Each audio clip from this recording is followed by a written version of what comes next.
سر یاد رکھیے گا کہ انسان اگر فیض والا بن سکتا ہے نا تو سب سے پہلے اسے جس چیز کی ضرورت پڑتی ہے اس کا نام محبت ہے سر.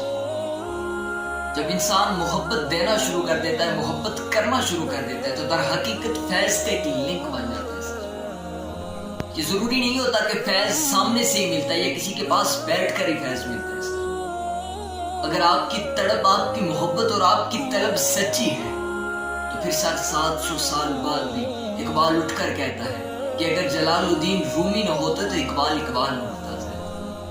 اقبال اٹھ کے کہتے ہیں کہ اقبال نہ ہوتا اگر مولانا جلال الدین رومی نہ ہوتے. مولانا جلال الدین رومی کو رومی کے اصلی رومی سے واقفیت جس نے دلائی تھی اس شخص کا نام شاہ شمس تبریز ملتانی تھا. حضرت جب محبت بڑھتی ہے تو روحانیت کے راز کھلتے ہیں، اور جب یہ راز کھلتے ہیں تو در حقیقت انسان کے فیض والا ہونے کا پتہ چلتا ہے.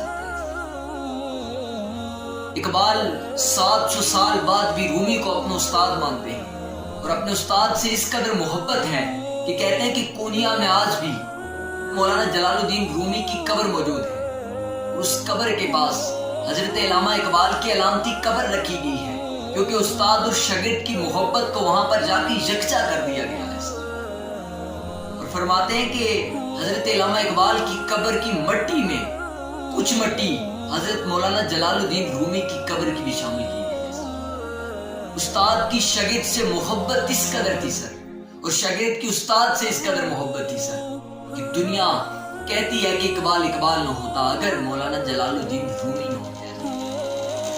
پھر اقبال بن گیا، اور کسی مغرب یا یورپی کنٹریز کی کسی انسان نے کہا تھا کہ یاد رکھیے گا کہ جس دن مشرق نے اقبال کو پڑھنا شروع کر دیا تو وہ قوم انقلابی قوم بن جائے گی سر.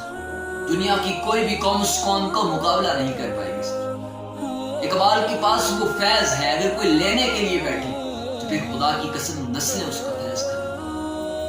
اقبال نے کہا تھا نا کہ کبھی ہے حقیقت منتظر نظر آ لباس مجاز میں کہ ہزاروں سجدے تڑپ رہے ہیں میری جبین نیاز میں. سر اقبال ہمیں اس جگہ پر لے کے جانا چاہتا ہے جہاں فیض کا دریا ہے، جہاں فیض کا سمندر بیٹھا ہے. اقبال اس جگہ پر لے کے جانا چاہتا ہے. سر اقبال نہ صرف اقبال تھا بلکہ سچا عاشق رسول بھی تھا، اور عشق رسول رکھنے والوں کی قدر بھی کیا کرنا. پھر چاہے غازی الدین کو پڑھ کر دیکھ لیں کہ وہاں پر بھی محبت اقبال جا کر پھر چاہے دنیا کے جس عاشق رسول کی زندگی کا مطالعہ کریں. اقبال اس روحانی شخصیت کا نام ہے نا حضرت انسان سوچ بھی نہیں سکتا. کہتے ہیں کہ